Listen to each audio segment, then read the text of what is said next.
you discover that Paul has a criteria for what he thinks is useful in the church, and obviously that's what the Spirit of God is teaching him. And Paul's criteria for what is useful in the church, it's a very simple question that Paul has. Does it edify? That's his question. That's his real test as to how useful this is in the church. Not how eloquent is the preacher, not how powerful is this healing ministry.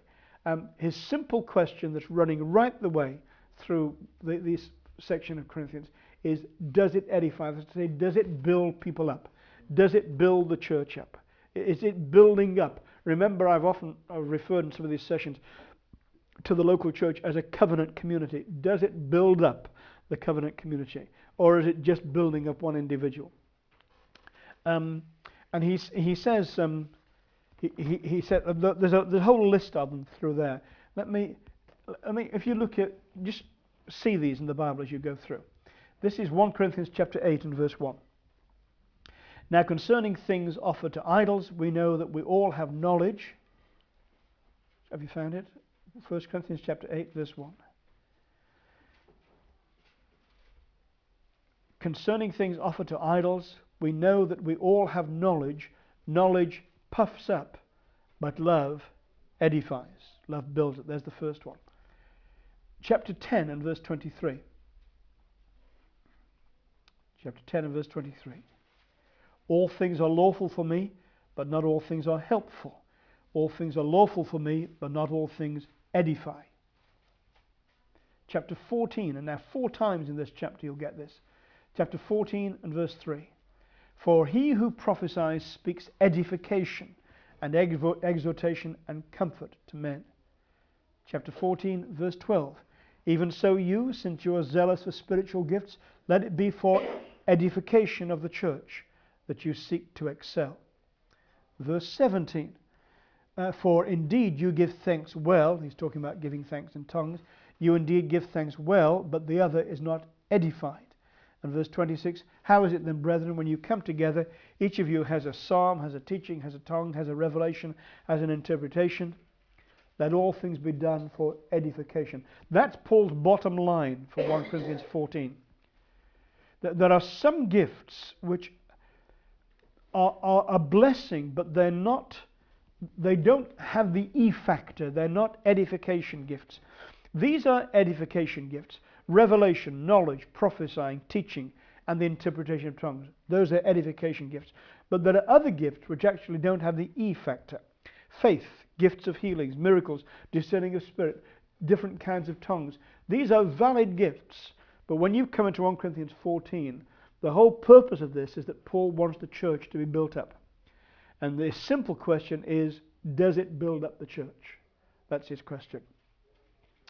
And he's talking about these different things. I want to say something that I think Bob mentioned some time ago in maybe a Sunday morning or something like that. In Pentecostal and charismatic circles, there's a tendency quite often to refer to a thing that's known as a message in tongues. Now, nowhere in the Bible does it refer to a message in tongues. And to use the label a message in tongues actually begins to shape what your expectation is.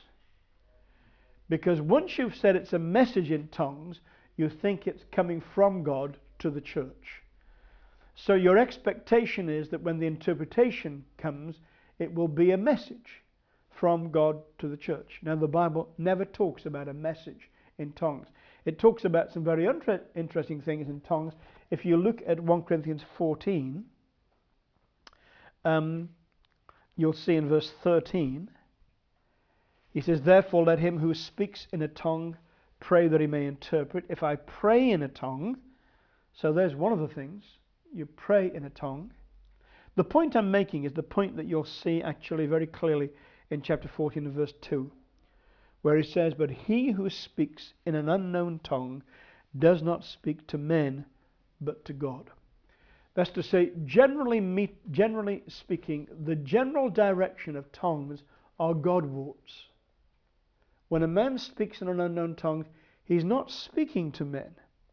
He's speaking to God. This is the general direction of things. And then if you come on later on, you'll see he says in verse 14, if I pray in a tongue. Now, a tongue isn't manwords. I don't pray at you. I know some people do some horizontal praying, but it's not recommended. It's just usually a way of getting people to do things you can't get them to do any other way. But prayer is supposed to be Godwards. That's the way it's kind of pray. And then he says here in verse 14, if I pray in a tongue, my spirit prays, but my understanding is unfruitful. What's the conclusion then? I will pray with the spirit, as Godwards, and I will pray with the understanding also. I will sing with the spirit. We sing, and one of the ways we sing, of course, is we sing and we make melody in our hearts unto the Lord. A part of our singing is Godwards.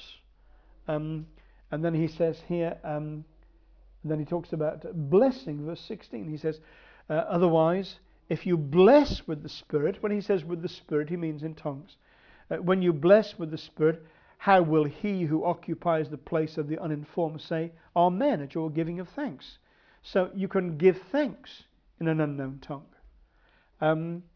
He makes that quite plain. So the point I'm making is that if you look at the way he's referring to things in 1 Corinthians 14, tongues, generally speaking, are Godwards. It's prayer, it's blessing, it's thanksgiving, it's singing.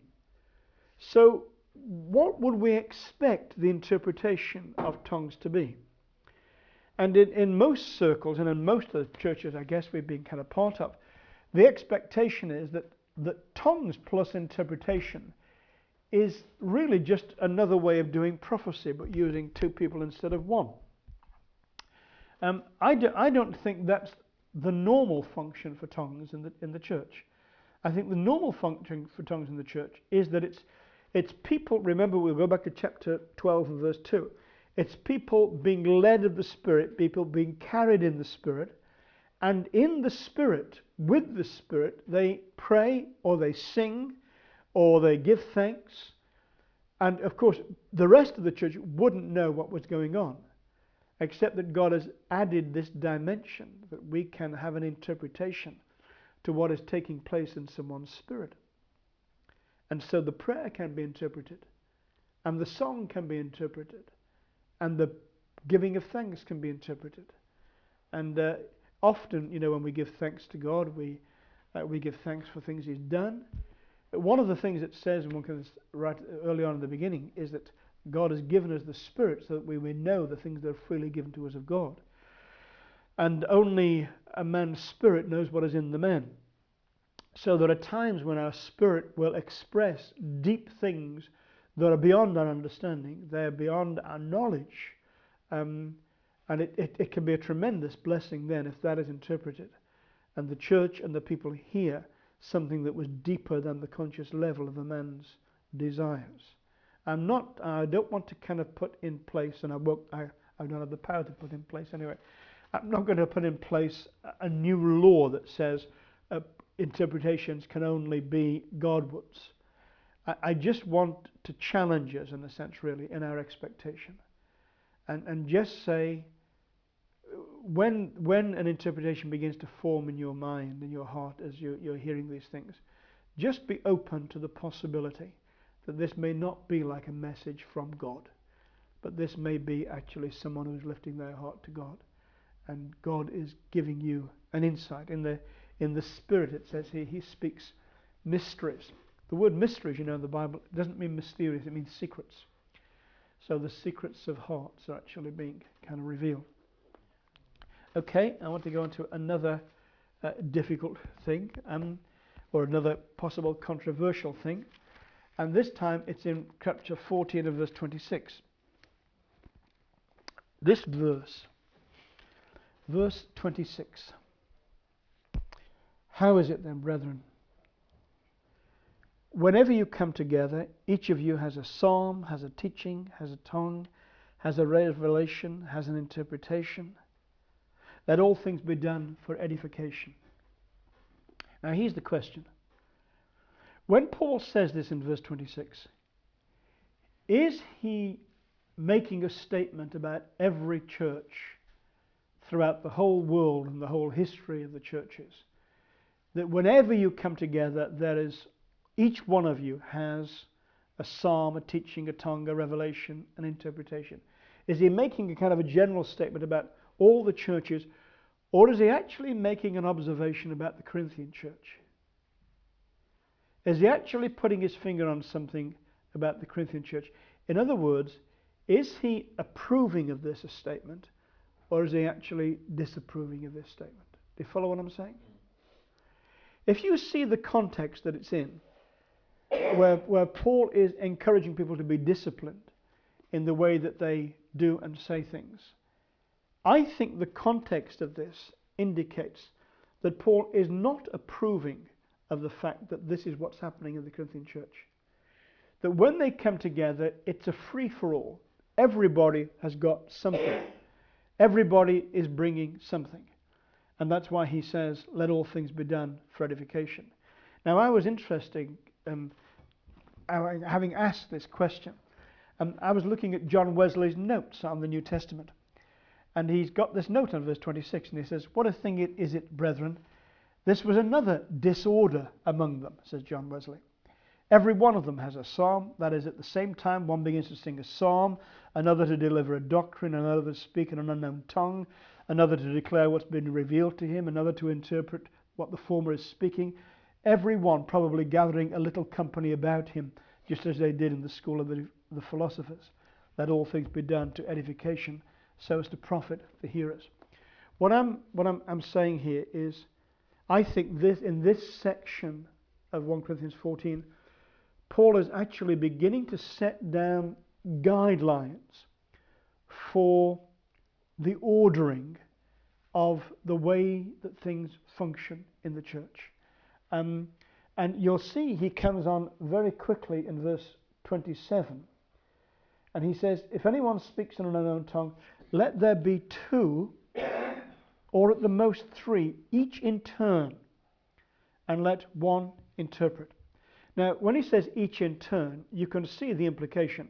It does sound as though John Wesley is right when John Wesley has this kind of concept that everyone was doing everything all at the same time. And Paul is saying, no, you must be orderly in these things. There must be an order to this thing. And that when you speaking unknown tongues, in these utterances, two or at the most three, and in turn, and let someone interpret. So again, I'm not trying to kind of lay down hard and fast law, but I do think that the spirit of this section is that Paul is cautioning us, and that God is cautioning us in the way that exercises take place like this, that we are sensitive to one another. We're sensitive to the moving of the Spirit in the church, that we're sensitive to what is happening in the church, and we're not over anxious to get our little bit in, or to make our little contribution, or to give the thing that we felt God blessed to us earlier on in the week or in the meeting or something like that. But that we're conscious of the flow of what's happening, and that we're moving in the flow of these things.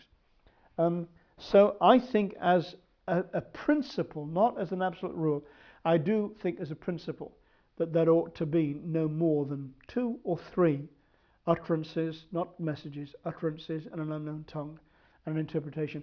I don't think, according to the way that Paul is expressing things here, I don't think it would be seemly for the whole meeting to be taken up with 20, 30 utterances in tongues and 20 or 30 interpretations. I think he's saying there ought to be moderation in this, for the sake of order and decency, which is the way he concludes this section. Then we've got another one here in verse 29. Let two or three prophets speak, and let the others judge. For if anything is revealed to another who sits by, let the first keep silent. I think I've said to you before, I find verse 30 a real challenge, because it obviously means that people were sensitive to one another. It means that people were watching one another, so that even if they were in the midst of a revelation, if they were in the midst of a prophecy, if they saw that someone else wanted to share something, they were willing to stop what they were saying and make way for that other person, which I think shows that these people were not in intensity. They weren't They weren't desperate to do or they oughtn't to be. It ought to be possible for people to see what's happening, to have the same care one for another, to be mindful not only of what God has given us, but to be mindful of what God is doing in other parts. And he says, let 2 or 3 prophets speak. He doesn't actually say 2 or 3 prophecies. He actually said 2 or 3 prophets. But I think there's a similarity here as well. That I know that there are times when people might say, well, there's a spirit of prophecy in the meeting. Anyone can prophesy. And we sometimes come to this verse 31 where it says, and you can all prophesy one by one, that all may learn, all may be encouraged. But there's a pattern in understanding Scripture when you need to understand a verse in the light of what has gone before.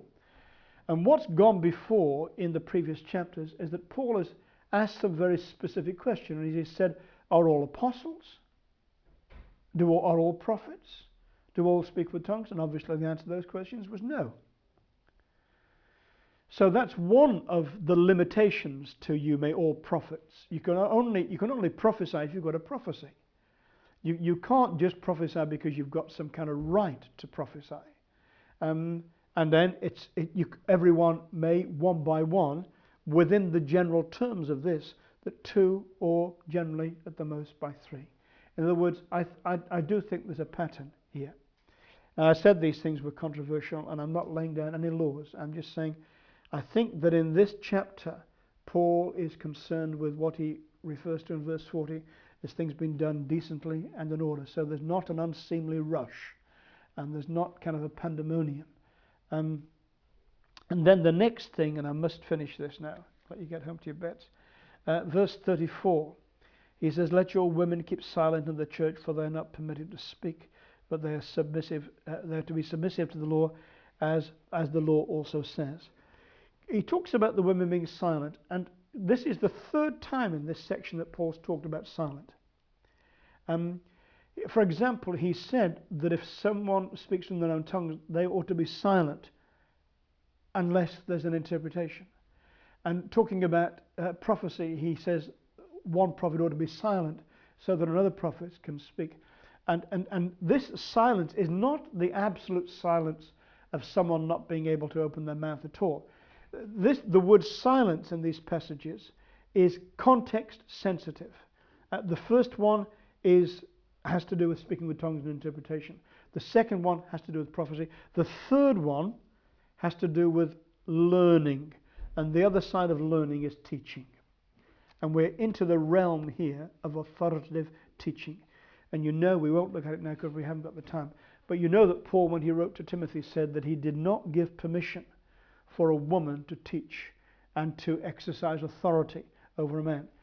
In the Old King James Version, it actually says usurp authority. The idea of usurping, that's wrongly taking authority, isn't there at all. It's just simply authority. Paul did not give permission for a woman to teach and have authority over a man. This has to do with the patterns that God has set into the world itself, and patterns which are to be endorsed and strengthened in the church. So what does it mean? Well, remember this. This isn't banning a woman from giving a testimony.